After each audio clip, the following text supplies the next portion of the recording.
Iba't ibang bendo naman guys sa papakita ko sa inyo. Perfect sa mga gusto mag-start na negosyo. Merong piso wifi, may charging station bendo, hot and cold water bendo, Xbox bendo, may mantika bendo pa para di ka natakal ng takal sa tindahan mo. Dito nga pala yan sa Quiapo, Saraon. 518 P. Gomez Commercial Center Building. Pasok ka lang, nasa dulo yung pwesto ni Mamang. Kasama natin guys si RJ para ituro niya yung mga iba't ibang mga bendo machine nila dito. So yun nga guys, napakarami nilang mga bendo machine dito na pwede nyong pagpilian. Ano to RJ? Guys, meron po tayong piso wifi.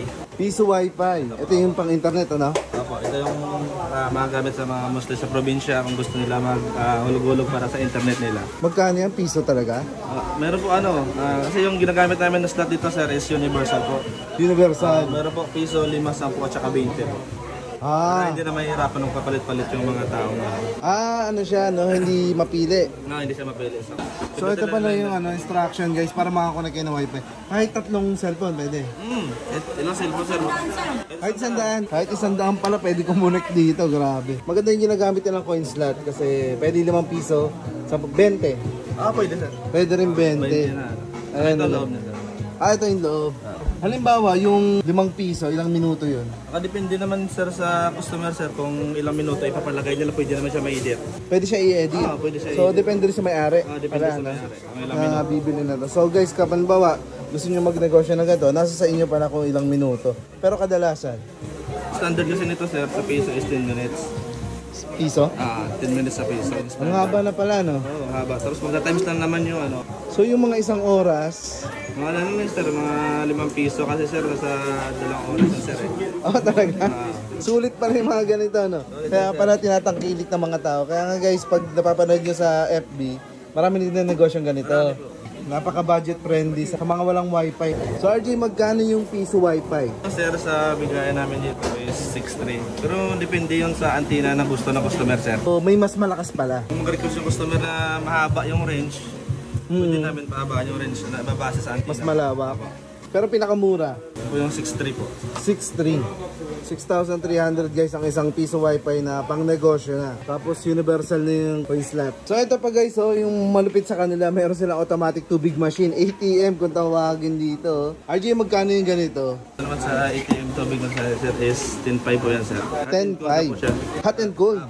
So, pwede rin pala sa mga gusto magkape, no? Pwede sir. Ayos pala to. Maganda to yung pwesto sa mga tricyclean. Kainan. Sa mga kainan nga pala.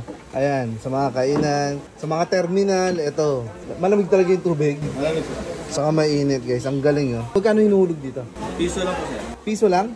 Isang basong tubig na yan? Hindi naman sa customer sir kung anong gusto nila sir. Meron din 5 piso, at saka universal niya. Ito yung mga pwede nyo pagpilian sa mga gusto mag-start ng negosyo. Ayan, hindi naman kailangan ng mga malalaking puhunan. Kagaya nito, 6.3 lang pala. 6.3 lang to. Ito, 10.5. Yung automatic tubig machine. Ayan, so guys, puntahan nyo lang dito to sa may Raon, sa may P. Gomez building. At hanapin nyo yung pwesto ni Mamang. So ayan guys, may mantika bendo sila. Paano to RJ? Ito sir, bali maghulog lang sila ng 5 piso. Buskusang lalabas yung mantika dito.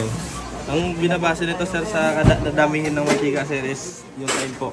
Yung time? Yung time niya po. Example, siset po nila sa yung 5 piso nila is 3 seconds. Ganun lang po kadami yung 5 piso na mantika ilalabas sir. Per second? Per second. 3 segundo po lang. Saka dito sir, may kasama na rin siya hose na 1 meter kaya hindi na sila mahirap maghanap ng hose nito. So yung mantika nasa labas, no? Ito po. Example, yung mantika nasa galon po siya. Lalagyan namin ng hose papunta doon sa galon. Ganun pala. Tapos higupin na po niya, ilalabas niya dito sa high-tech na rin. High-tech nga, maganda pala ito sa palengke. Basta sir, sa palengke talaga. Tsaka sa mga tindahan, ang hirap sila magtakal-takal ng mantika. Oo nga, no? Yung mga tumitingi-tingi, retail. Ayan. Yun po yung ginagamit nila. So ito, lalagay mo lang sa harapan ng tindahan mo. Ayan, meron ka ng automatic na bendo. Maghuhulog na lang sila. Hindi mo na kailangan bantayan, no? Hindi na po. Hindi na kailangan bantayan. Itong mantika nga pala, magkano? Ito yung mantika na sir, nasa 1.5. 1.5. So mura lang din guys, pwede na kayo magnegosyo. Mas ba sir, pag wholesale? Pag maramihan? Ilang piraso pag wholesale? Nasa po, 6 hanggang 10. Ayan, makakabawas na kayo guys, oh. So, makipag-usap na lang kayo kay Mamang. Tapos ito mga to.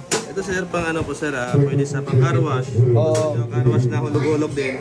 Meron din kami sir, meron kami dual, meron kami single. Para may timer, no? Pwede rin siya sir sa ano, pisonet. Yung monitor niya dito. Ayun. Tapos sa pisonet. Yung monitor niya dito, yung saksak. So, yun nga guys, yung ganito kanina vlog ko sa ano, car wash. Isasaksak lang dito. Apo. Pag tapos na yung oras, mamamatay, mawawala ng power. Wala siya na ba? So, magkano naman yung ganito? Ito sir, pag universal is 1.5. 1.5. Pag universal is sir. Pero pag 5 piso lang sir, nasa 1,000 lang. Ah, mas mura. Mas mura yung 5 piso lang. Napamahal talaga tayo sir sa ano, sa universal. Kasi pitanggap yung piso, 5, 10, at saka 20 po eh.